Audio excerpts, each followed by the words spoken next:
como vocês estão? Aqui quem está falando é a pastora Gisele e hoje nós vamos falar sobre um tema muito relevante para nós que estamos na igreja, né, fazendo a obra do Senhor. Hoje é o dia 23 e a gente vai falar como crescemos. Esse é um tema muito abrangente, né? Eu vou tentar resumir, mas é algo muito importante. Por quê? Nós vamos ler lá em Efésios que Deus quer que cresçamos à semelhança de Cristo em tudo. Efésios 4, versículo 15. E também lá em Efésios, antes, no versículo 14, o propósito disposto para nós não é que continuemos como crianças. Eu, como mãe de 3 filhos, né, estou passando por uma fase muito peculiar na minha vida, porque eu tenho uma filha adolescente que tem 15 anos, um filho que é criança, o Daniel, 8 anos, e agora a nossa bebezinha que tem dias, né, a Gabriela.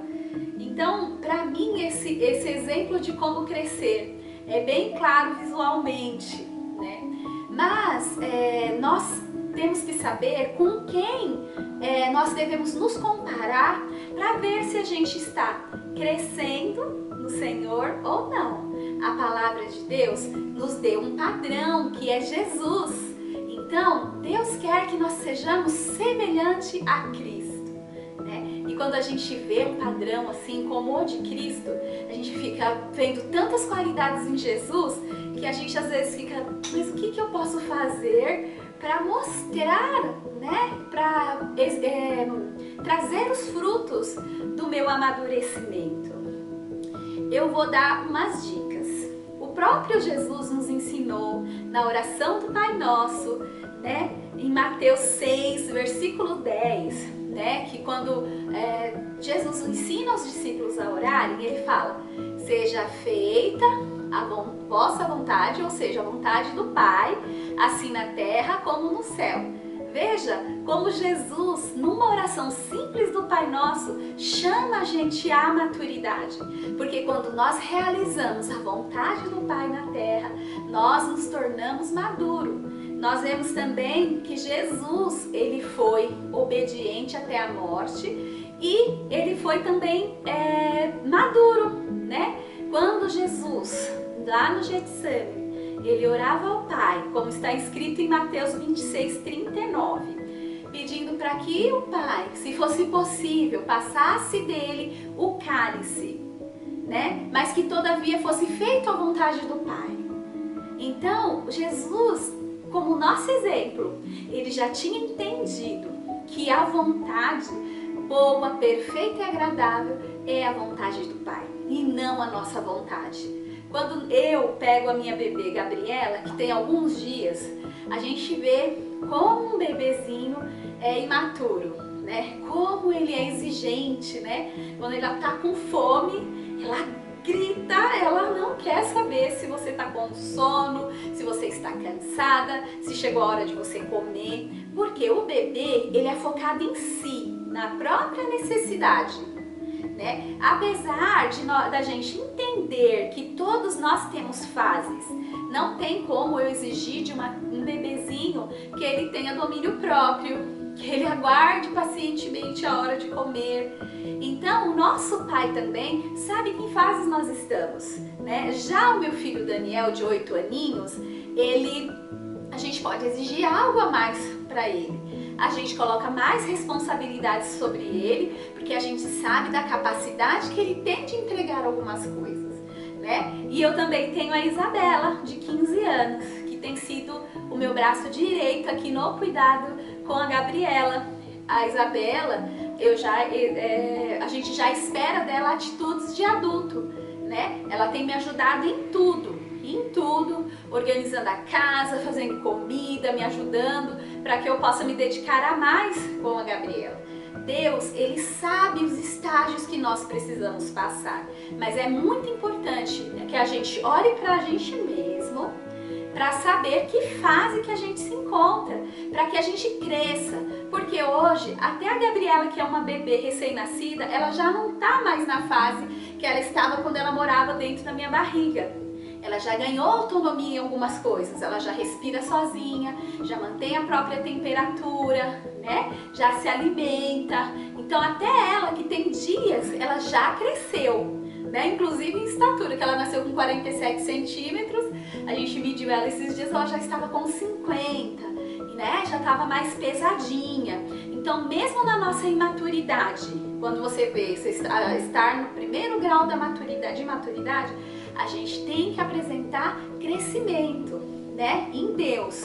E eu tenho aprendido algumas coisas que dão sinais que você está maduro ou não, né? Alguns sinais que você pode se avaliar que você tem a maturidade ou não, algumas frases eu tenho percebido ao longo do meu pastoreio, né, de líder de célula, algumas frases, ela denuncia o estágio de maturidade que estamos. Por exemplo, pessoa imatura é uma pessoa bem egoísta, né? São aqueles tipos de pessoa que tudo está centrado em si. Se ela não vai bem no ministério, é que o discipulador não acompanhou, ou que a esposa não apoiou. Ela nunca assume a própria responsabilidade. Ela nunca cresce no Senhor. E sempre a justificativa é algo que não depende dela, que depende do outro, né? Para realizar, então logo ela não pode fazer nada para que ela cresça. Outra coisa que a gente vê na pessoa imatura é aquela pessoa reativa. Sabe aquela pessoa que fala assim, olha, eu tô bem, mas não pisa no meu calo? Isso é uma frase de uma pessoa imatura. Porque uma pessoa madura, ela não depende da reação de outra pessoa para que ela reaja. Por exemplo, eu estou bem, eu estou em paz, eu estou ouvindo um louvor, estou dirigindo. Chega uma pessoa e me fecha no trânsito. Eu me assusto, até penso algo sobre aquela situação, mas eu continuo em paz. A pessoa imatura vai perseguir o carro da frente, vai buzinar, vai fazer um auê. Por quê? Porque ela está reagindo a algo que a pessoa fez para ela. Nós vemos em Jesus o grau de maturidade, que mesmo pendurado na cruz, sendo chicoteado, sendo xingado, até o ladrão lá da cruz falou, olha, se você é Deus mesmo, salva a si mesmo e salve também a nós. Em momento nenhum você vê Jesus reagindo àquela situação, tipo, ó, cuida da sua vida, eu sei o que eu estou fazendo aqui. Não, Jesus, ele permaneceu ali no propósito do Pai. Quando ele abriu a boca, foi para cumprir o que o Pai tinha designado para ele e para a salvação daquele outro ladrão da cruz que se deixou trabalhar pelo Senhor. Então, ele abriu a boca para falar de salvação, mesmo estando pregado numa cruz com dor, ele não reagiu. Será que nós temos feito isso? Será que nós temos reagido às situações? Ou nós estamos sendo como Jesus, né? De olhar e ver e reagir conforme a vontade do nosso Pai. Pensando sobre o propósito da vida, né? Vamos ler o tema para a nossa reflexão aqui. Nunca é tarde demais para começar a crescer, né? A gente vê que o crescimento ele tem um tempo para acontecer, né? Mas que nós estejamos sempre em crescimento, nunca estacionado, estagnado no mesmo lugar, né? Vamos ler o versículo que é para a gente memorizar, que é um versículo muito conhecido, que é em Romanos 12, na parte B, tá? 12:2b. Deixe que Deus os transforme por meio de uma completa mudança da mente de vocês. Assim, vocês conhecerão a vontade de Deus, isso é, aquilo que é bom, perfeito e agradável a Ele. E uma questão para meditar: em que área eu preciso parar de pensar do meu jeito e começar a pensar no jeito de Deus. Nós sabemos que o nosso Pai, através do Santo Espírito, Ele trouxe algo para nós.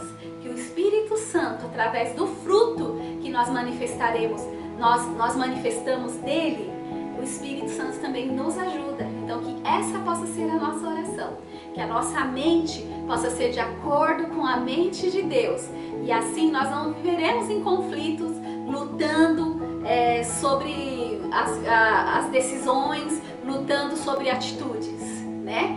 Então que nossa mente sofra uma metanoia, né?